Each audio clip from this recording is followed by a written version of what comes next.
Bonjour à tous, on se retrouve aujourd'hui pour une nouvelle review de la saison 2 de Winx Club. Aujourd'hui, épisode 9, fin de mon premier CD de la saison 2. Et un épisode assez intéressant. Je dois bien avouer qu'un épisode qui enseigne l'esprit critique aux jeunes filles, je m'y attendais pas nécessairement et je trouve que c'est super intéressant.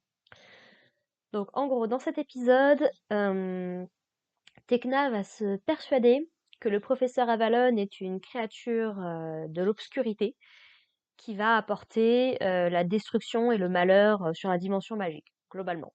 Et que sa proie principale, c'est Bloom. Bon, ce qu'on observe depuis quelque temps, depuis que le professeur Avalon en fait s'est révélé dans cette série, dans cette saison, c'est que effectivement, Bloom est particulièrement intéressé par lui et a l'air de vouloir attirer son attention en particulier. On a pu le voir dans l'épisode dernier quand elle voulait absolument avoir des bonnes notes. Là, elle se porte volontaire pour des cours. Enfin, elle lui demande de l'aide pour des raisons plus personnelles. Donc, voilà, elle a quelque chose pour le professeur Palladium, pour le professeur Avalon, c'est indéniable. D'ailleurs, parlant du lapsus, on revoit le professeur Palladium dans cet épisode, justement, moi qui me disais qu'il était étonnamment absent. Donc, il a pris une nouvelle forme parce qu'apparemment, il enseigne un nouveau cours. Bon, je trouve la justification débile, ça peut juste être, bah, il a voulu changer de coiffure ou autre, quoi, il n'a pas nécessairement besoin d'avoir une explication particulière. Je dois bien avouer que je préfère son design précédent, en vrai, je le trouvais plus sympathique. Peut-être la nostalgie qui parle, mais après celui-là est très bien aussi, c'est juste que, oh, l'autre était très bien aussi, hein. Du coup, les suspicions de Tecna commencent quand elle se rappelle que les filles, du coup, ont mentionné, donc Bloom et Stella, ont mentionné que le professeur Avalon avait des ailes d'ange quand il les a sauvées dans la forteresse de Darkar, mais que depuis, bah, elles ont complètement disparu, on les voit plus, donc qu'est-ce que pourquoi de comment, quoi. Donc ce qu'ils savent, c'est qu'il a enseigné dans une autre académie. Euh, En gros, elle va se baser sur un livre qu'elle a trouvé à la fois sur internet et dans la bibliothèque d'Alphéa, qui mentionne une prophétie comme quoi une créature va révéler sa vraie nature quand il y aura des planètes qui vont s'aligner, tout ça, tout ça.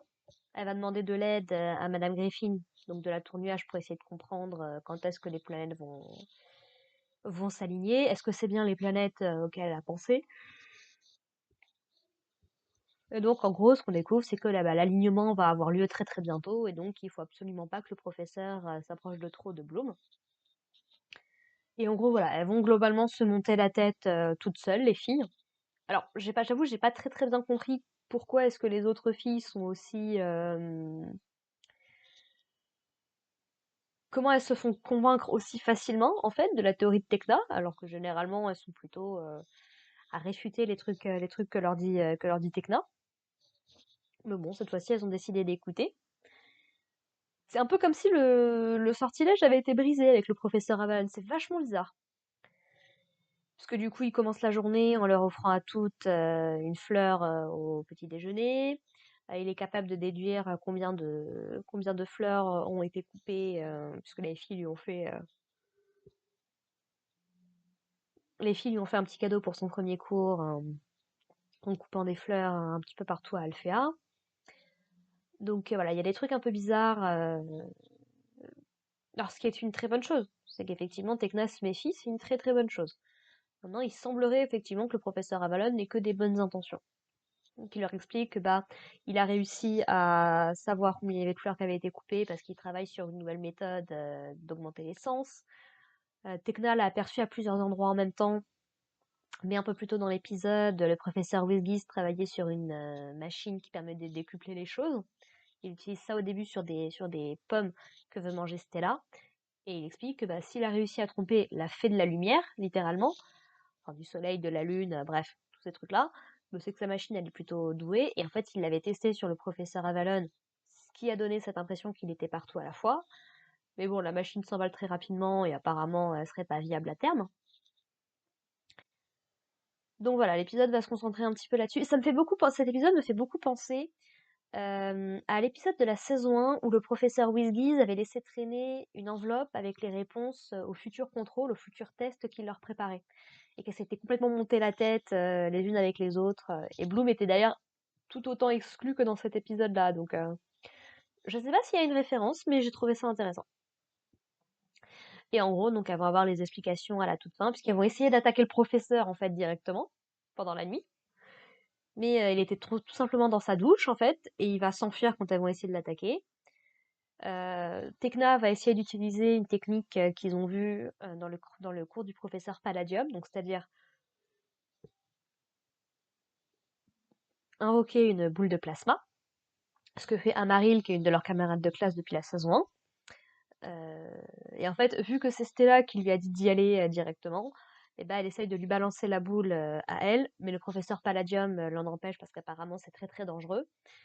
Et là, on va dire que Tecna a pas nécessairement bien visé et c'est que ses copines se sont un petit peu pris le, le contre-coup en même temps que le professeur Avalon. Et en gros, voilà, Faragonda lui explique que le bouquin sur lequel elle s'est basée, en fait, vient d'un comédien, si j'ai bien compris, qui n'était pas un mage célèbre, mais juste, faut dire il a Facetius dans le nom. Facétie, donc c'est tout ce qui est, comment je pourrais traduire facétie concrètement? Mmh, c'est des petites blagues, des petits tours, ce genre de choses qui ont pas vraiment, d'impact, on va dire. C'est des petites blagounettes, quoi. Et en fait, on met bien ça en avant puisque dans l'épisode, en fait, donc le professeur Avalon leur donne un cours d'esprit critique. En fait, leur dit qui est la première fée, globalement, dans la dimension magique. Et elle nous parle de Clariel, je crois. Mais le professeur Avalon leur demande, bah oui, mais comment vous savez ça? Layla qui nous explique que c'est sa mère qui l'a dit. Le professeur Avalon lui demande, est-ce qu'elle sait d'où sa mère tient cette information? Non, mais vu que c'est sa mère qui lui dit, bah elle la croit et tout.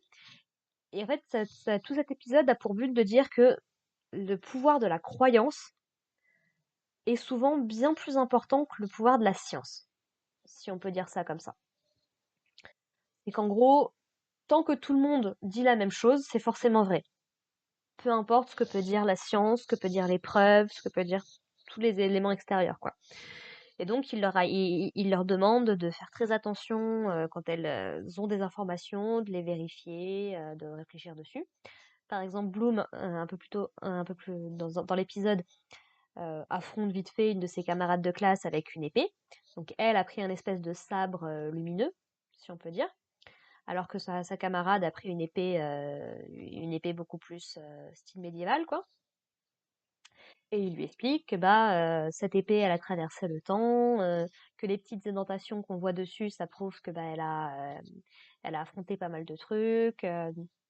Donc voilà, j'aime beaucoup cet aspect esprit critique parce que c'est quelque chose dont on a énormément besoin. Et alors autant je sais pas si nécessairement on nous l'apprend toujours à l'école, moi ça commence à faire un moment que j'ai quitté le parcours, une petite dizaine d'années maintenant, mais voilà, ça fait partie des trucs importants, vérifier ses sources. Par exemple sur Twitter, moi je sais que pendant très longtemps j'ai suivi les posts de France Info par exemple, et donc ils mettaient un petit tweet avec un lien d'article. Je regardais toujours l'article en question pour voir de quoi ça parlait réellement, surtout quand il y avait des sondages, et je regardais le sondage, il avait été fait par qui et combien de personnes ça comptait. Parce que comme j'ai fait des études de psychologie, ça fait partie des trucs que j'ai appris. Et ouais, quand tu vois que le sondage a été fait à quelques centaines de personnes, voire au mieux à quelques milliers, tu te dis, pas sûr que ça représente la majorité des gens quand même. On peut faire des conjectures, mais en fonction des personnes à qui t'as demandé, de comment t'as posé les questions, de ce genre de choses, tu peux énormément manipuler les résultats. Donc faites très attention à ça. Si j'ai un petit message dans cette vidéo, faites très attention à ce qu'on essaye de vous vendre en information. Vérifiez toujours. Je sais que ça demande du temps, de la patience, de l'énergie, mais ça peut éviter potentiellement de vous faire avoir sur des trucs qui auraient pu être évitables. Leçon de morale terminée.